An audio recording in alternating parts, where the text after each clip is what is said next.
স্বাধীনতার সমস্ত অবদান ক্রেডিট হাইজ্যাক করে একটি পরিবারের সম্পত্তিতে পরিণত করা হয়েছিল।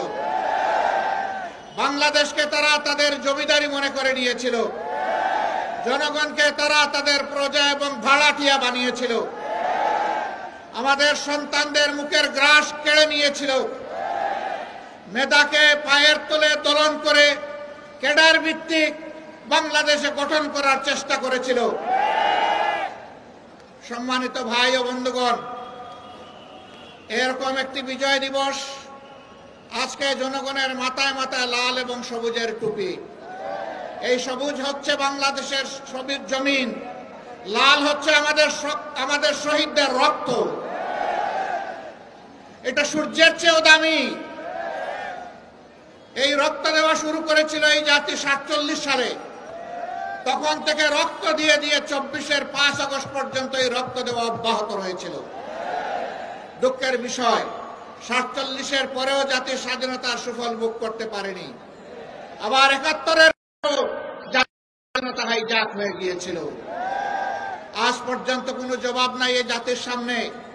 কেন সেদিন মুক্তিযুদ্ধের সর্বাধিনায়ক পাকিস্তানি আর্মির আত্মসমর্পণ অনুষ্ঠানে থাকতে পারলেন না? কেন তাকে পদে পদে অপমানিত করা হয়েছে? কেন তার স্বীকৃতি নেই? কেন যিনি স্বাধীনতার ঘোষণা দিয়েছিলেন জিয়াউর রহমান সাহেব, তার স্বীকৃতি নেই? তারা সকলের অবদানকে ম্লান করে, আমি আগেই বলেছি, একটা পরিবারের সম্পদে পরিণত করেছিল বাংলাদেশের স্বাধীনতাকে। মুক্তিযুদ্ধের চেতনার নামে তারা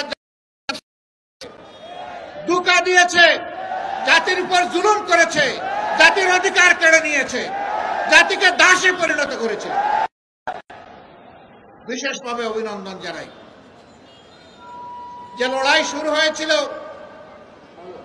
72 সাল থেকে সত্যিকারের স্বাধীনতার সুফল ভোগ করার জন্য, জনগণের হাতে স্বাধীনতা তুলে দেওয়ার জন্য, একটা পর্ব সমাপ্ত হয়েছে 24-এর 5 আগস্ট।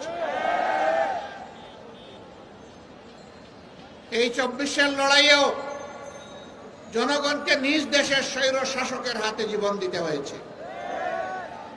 তারা জনগণের জীবনকে পাত্তাই দেয়নি। গুলি করেছে মাটি থেকে, গুলি করেছে আকাশ থেকে, গুলি করে জনগণের বুক ঝাঁঝরা করে দিয়েছে। এই লড়াইয়ের প্রতীক হচ্ছে শহীদ আবু সাইদ। হাতের মধ্যে কোনো আগ্নেয়াস্ত্র ছিল না, বোমা ছিল না, ককটেল ছিল না, খালি হাতে আরেক হাতে রাবারের একটা স্টিক নিয়ে সে দাঁড়িয়েছিল। সে বলেছিল, বুকের ভিতরে তুমুল ঝড়, বুক পেতেছি, গুলি কর। সেই জ্বরটা কি ছিল? সেই জ্বর কি একা তার ছিল? নিশ্চয়ই না। বাংলাদেশের অধিকার কেড়ে নিয়ে, জনগণের অধিকার কেড়ে নিয়ে জনগণকে যে দাসে পরিণত করেছিল, সেই ঝড় তার বুকের মধ্যে ছিল। এত রক্ত, এত ত্যাগ, এরপরে আমরা যেটাকে বলা হচ্ছে দ্বিতীয় স্বাধীনতা, এই স্বাধীনতার প্রতি সম্মান দেখানো এখন আমাদের নাগরিক এবং জাতীয় দায়িত্ব।